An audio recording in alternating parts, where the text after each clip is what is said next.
Tonight, an 81-year-old man rescued off the coast of Port Broughton. And a Broken Hill GP says local services are reaching crisis point. From our 7 Spencer Golf Studios, your nightly news with John Hunt begins now. Good evening. A dramatic sea rescue has saved an elderly man after he fell off his tinny at Port Broughton this morning. His boat was left running in full throttle circles as locals desperately searched the area. Shari Hams has more. Despite being a calm morning here in Port Broughton, the alarm was raised just after 9:30, where emergency service crews rushed to the local boat ramp. The call for help coming as this tinny was found going around in full throttle circles without anyone in sight. State emergency service crews rushed to the scene where it was all hands on deck as professional fishermen started desperately searching the sea. There was a boat in the channel going round in circles. Some people had spotted it and couldn't see anybody on board, so we mounted a search. A local fisherman found an 81-year-old man with a life jacket on clinging onto a channel marker and waving for help. Luckily, he received just minor scratches and was taken to hospital. The gentleman was wearing his life jacket, the life jacket inflated, and he was able to grab hold of a beacon, and a member of the public travelling past has picked him up, so it's been a really good outcome all round. Crews then redirected their attention to bringing in the unattended boat, emergency services praising the efforts of quick-thinking fishermen who say it could have ended in disaster. As soon as somebody's in trouble, everybody's there, especially on the water, and having the professional fishermen out there, they know the water better than anybody, so they were into it straight away. A report into the incident is expected to be filed. A Broken Hill GP has told 7 Spencer Golf News his clinic has been forced to stop all bulk billing and private practices are at crisis point. It comes as submissions to a parliamentary inquiry reveal an alarming shortage of rural GPs. Our GPs at breaking point. The private practice is dying in rural Australia, and we're certainly not making big bucks. Far from it. We're struggling to survive. Dr. Ramu Nashiapan has worked in Broken Hill since 1991 and says running a private practice has never been this precarious. Aboriginal medical services, flying doctors, government-based GP practices that are all block funded by the government. Confirming that Nashiapan's surgery will stop bulk billing in 4 weeks' time. He says private practices are on their knees with staffing an ongoing concern. I've had doctors who work for me who've said, I don't want to spend 2 weeks of my wages just going back to Sydney to visit my family. So to me, there's something very wrong. GP shortages once again in the spotlight, with a New South Wales Upper House inquiry into regional health to begin sitting next month. For some towns, the Medicare funding is just simply not enough. So the incentives that the federal government provides for a standalone GP practice just isn't enough to support a community. And an ominous warning for the vaccine rollout, with GPs receiving funding but unable to charge for the jab. I can't see GPs rolling out the COVID vaccines at lower than cost. The Health Department was contacted for comment but was unable to respond by deadline. Lachlan Itter, 7 Spencer Golf News. The Flinders and Upper North Local Health Network has released a strategy and vision for the next 5 years. The CEO says the plan will help strengthen the delivery of health services across the region. It's a new plan for this growing health service. The Flinders and Upper North Local Health Network today launching their 5-year strategy aimed at delivering quality health services to local communities. What we've designed here is a strategic plan that meets the needs of our communities now and into the future, into the next 5 years. Among the plans, building a sustainable workforce, strengthening Aboriginal health services, expanding training opportunities. And with COVID changing how we live, the network is also exploring new ways to deliver services to the community. It's an important milestone for the network, which is also rebranding. We've incorporated the Sturt Desert Pea, and we've also incorporated the wedge-tail eagle into our branding as symbols that people will recognise that this belongs to the Flinders and Upper North Local Health Network. Board members say it's the first step towards creating its own identity. The next step is that we will, as a leadership team, be making it into an operational plan. So it's about putting actual details around who and when and how we're going to make it happen. More information can be found online. Katrina Musson, 7 Spencer Gulf News. 2 men will face court, with police alleging they were attempting to smuggle drugs and alcohol into the APY lands. At 1:45 this morning, Port Augusta police stopped a vehicle on the Augusta Highway. It's alleged that the 33-year-old driver returned a positive result for cannabis. Police also locating a kilogram of cannabis and more than 63 litres of alcohol inside the vehicle. Both the driver and passenger were arrested. COVID restrictions across New South Wales have been eased in another Freedom Friday. Broken Hill residents will now be able to have 50 guests at their home. 30 people are now allowed to sing together and dance at weddings, subject to density rules. Cinemas can now return to full capacity, and it's expected stand-up drinking will be allowed from the 17th of March. Still to come tonight, upgrades coming to a number of local roads, and the Shadow Minister for the regions visits Port Pirie.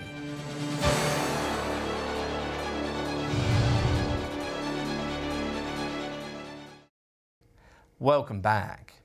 Lives are set to be saved on our roads, with the region's busiest thoroughfares undergoing major renovations. $70 million in federal funding will go towards the upgrades, with locals welcoming the news. Helping keep the wheels turning on our roads. We've never seen money come back onto our roadworks into grey like we're seeing at the moment. With more than $70 million being invested into regional roads across the Spencer Gulf, the Horrocks Highway to Wilmington taking the lion's share, just short of $16 million. And it was to the stage there where, trucks were virtually worried about losing their mirrors when they met each other on the road, so far too dangerous. Road safety committees welcoming the move, but say more needs to be done. You can make the roads as good as we want, we dream of. The safety factor comes back to the driver. He says it's a matter of training the driver to be aware of all situations, calling for more frequent accreditation. Whether it's annually or it's 5 years or whatever the experts discern. South Australia's government set to top up road funding by another 20%. Good roads lead to safer conditions, there's no doubt about it. On the Eyre Peninsula, the Todd Highway and the Birdseye Highway will both receive $3 million. The Birdseye Highway, of course, has picked up in traffic, particularly heavy vehicle traffic, since the advent of T-ports, and this recognises that. Across the region, and the Augusta Highway to Red Hill will receive $6 million, while the Barrier Highway is cashing in on $14 million. Please drive safe. Nathan Regatta, 7 Spencer Gulf News.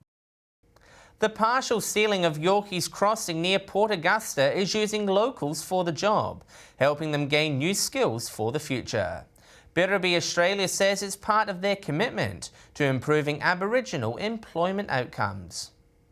It's the project creating local jobs. Sealing works are well underway on the 1.6 kilometre stretch of road near the Davenport community. Project contractor and Aboriginal-owned business Birraby Australia hiring 6 local residents for the job. Our objective is to engage with local community people, get them trained up, try and improve their skills on the project itself. They say their aim is to create local Aboriginal employment, upskilling people on the job, helping to give them future opportunities. We're about being really authentic and making sure that there's actually an outcome and that person is more employable. For these Davenport locals, they say the roles have given them a new lease of life. Good opportunity with Birraby because they'll get you in training and if not, they train you on the job and might get a career out of it. Learning how to do roadworks here now, like get ready for the bitumen all that day, that's a bit of experience. And it's good to learn more, feel better. The company already looking to secure work on upcoming projects in the region, giving more people employment opportunities. People out there like these guys that need opportunity like this and to go, better longer contract and go further in their career, to go elsewhere. Katrina Musson, 7 Spencer Gulf News. Shadow Minister for Regional Development Claire Scriven visited Port Pirie today as part of a regional tour. Recent lead level figures the topic of choice as she met with a number of local leaders. A busy morning in Port Pirie with the Shadow Minister touching down to speak with local leaders. With the Mayor and Regional Development Australia and of course your local member Jeff Brock and really getting across the issues, and then having some individual meetings with a few people. Aiming to discuss a range of pressing issues and economic growth strategies. Port Pirie's smelter high on the agenda after SA Health this week revealed blood lead levels in children are at an all-time high. Making sure that the lead issue is looked at and is really addressed. But more than that is things around developing tourism, developing those opportunities that are here.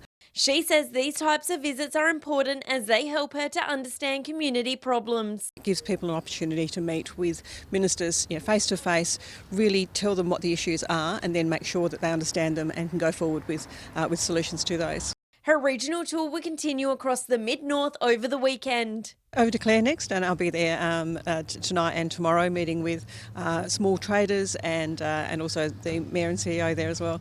Shari Hams, 7 Spencer Golf News.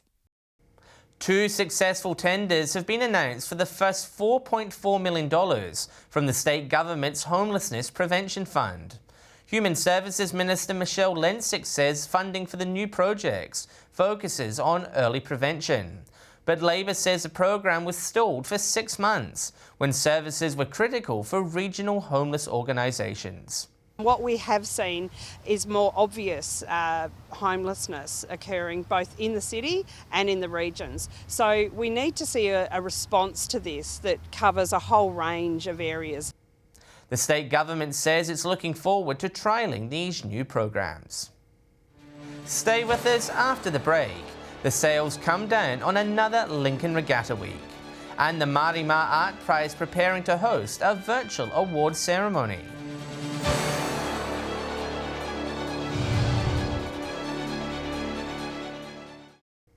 The Lincoln Week Regatta has come to a close for another year, with Matt Allen's Ichiban cleaning up at the awards presentation. Participants say perfect weather conditions throughout the week made for some top racing. For many sailors, this week's regatta was the first time they've been back on the water since last year's event. It was the last regatta they did before COVID started, and now it's the first regatta hopefully coming out of the end. Had a bit of withdrawal symptoms, so all of the guys were really keen to bring the boat back here. 2-time Sydney to Hobart winner Ichiban returned to defend her title, and she did just that, cleaning up at last night's presentation awards. Yeah, everything just came together for us this week, but great to race against 3 other TPs. They really did show us how to sail these boats. They're a very well-oiled machine, and yeah, they did really well in winning Division 1. Adelaide boat Shining Sea took home Division 2, while local ship Lincoln Mentor won Div 3. Yeah, look, it was tight competition all week. It's good that we're in that division with some really competitive boats. The scaled-back event saw 21 ships compete over the week. It was disappointing that we lost the Victorian boats due to the border closures at the time. However, it was a quality field and not a big field, but definitely a quality field. The event is a big-ticket item for the region, with hotels and restaurants booked out across the city. All the locals just welcome us to come across, and we're coming away with smiles on our faces. Nathan Regatta, 7 Spencer Golf News. The cork has been popped on a new South Australian government-led initiative, focusing on attracting more tourists to cellar doors. $220,000 will be poured into the sector, greatly impacted by COVID-19. The new initiative is set to attract more visitors while encouraging wineries to offer diverse experiences. The state government says the scheme is among a raft of measures currently on offer. A rare type of Australian bee has been found after it was thought to be extinct for almost 100 years. A Flinders University researcher who conducted the study says only 6 individual bees of this type were ever found back in 1923 in Queensland.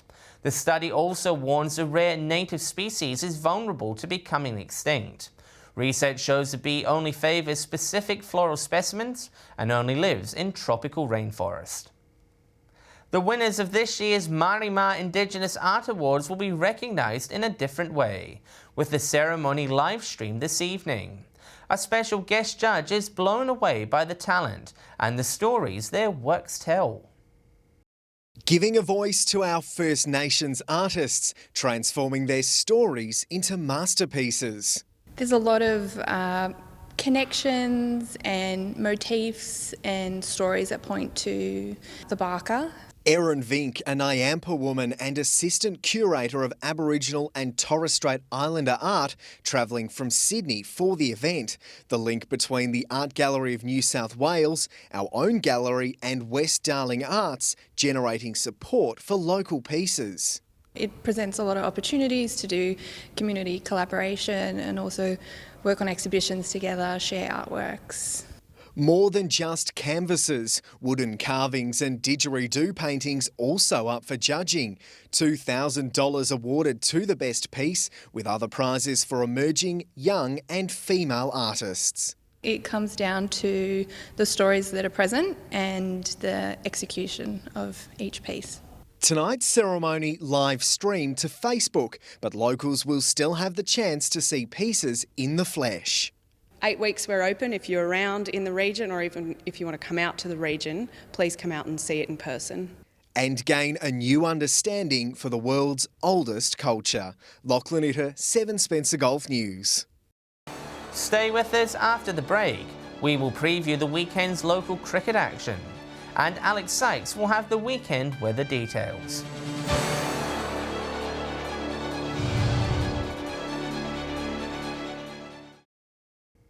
Hello again. Time now for a look at the weekend's cricket action across our region. With a preview, here's our experts with their tips.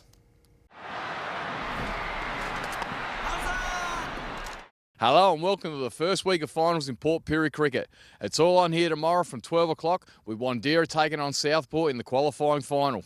Southport have had a great season but have just folded a bit in the last couple of weeks, whereas Wandera had a horrible July but had come good at the right time of the season.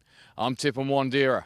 Yeah, g'day and welcome to the last round of Port Augusta cricket before the final start next week. Bottom place West Augusta take on second place Corn in Corn. West Augusta haven't won all year. Unfortunately, because the game's been playing Corn, I lean towards Corn. The other match is top side Central Stirling take on South Augusta at Etzer. Again, should be a good match. Central Stirling have been the better side all year, so I'm going to lean towards Central Stirling. So there are my 2 winners, Corn and Central Stirling. Hello and welcome to the final minor round game of the Whyalla Cricket Association. The first match of the round sees West Whyalla taking on North Whyalla. This game's going to be tightly contested, just like every game these two have played, and I think North Whyalla are just going to take the win. In the second game, see Central Whyalla taking on Rupina. After an undermanned Rupina went down easily last week, I think they're going to bounce back, but I still think Central are too strong and you can never tip against them. Welcome to this week's Port Lincoln Cricket Tips. The ladder's shaping up to be very interesting come the last 2 games of the season. Top spot's still on the line and 4th spot's up for grabs and everyone's still in with a chance. First game sees Charlton and Todd River. Todd River need to win if they want to play finals, but Charlton should be too strong and get the job done. Next game, Tasmans versus Lincoln South. I think Tasmans will get over the line in this one. And in the final game, Waybacks and SES out at Ravendale. Southern Air though, getting back to full strength will be too strong and get over the line here. Thanks for listening to the Port Lincoln Cricket Tips. Semi-final cricket in Broken Hill this weekend and looks like being a classic game. Central take on West this week. It looks like being an exciting semi-final. Won't be much in this. I've got a sneaking suspicion that Central may be saving their best towards the end of the season. Justin Heath struck some form last week and I think him and Jared Paul may be able to get up over the top of the Westies. And with the weekend weather forecast for the Spencer Gulf and Broken Hill, here's Alex Sykes with all the latest details. Thanks, John. Mainly fine day across the region, but showers were recorded in the east and south. From 3 p.m. today, Port Lincoln was 21, Broken Hill sunny and reached 26 degrees there, Woodna 27. Was sunny and 29 in Port Augusta, Whyalla 24, Port Pirie 27, it was cloudy and 22 in Adelaide and Kadina, 22 also in Cleve, but they had a morning shower there, Clare 23, and it was sunny and 29 at Cooper Pedy. To the satellite image now, local of cloud about parts of southeastern SA, with southerly winds is only causing the odd light shower. Cloud spiralling about Roxby Downs is not causing any rain. High jet stream cloud over the far west is also not rain-bearing.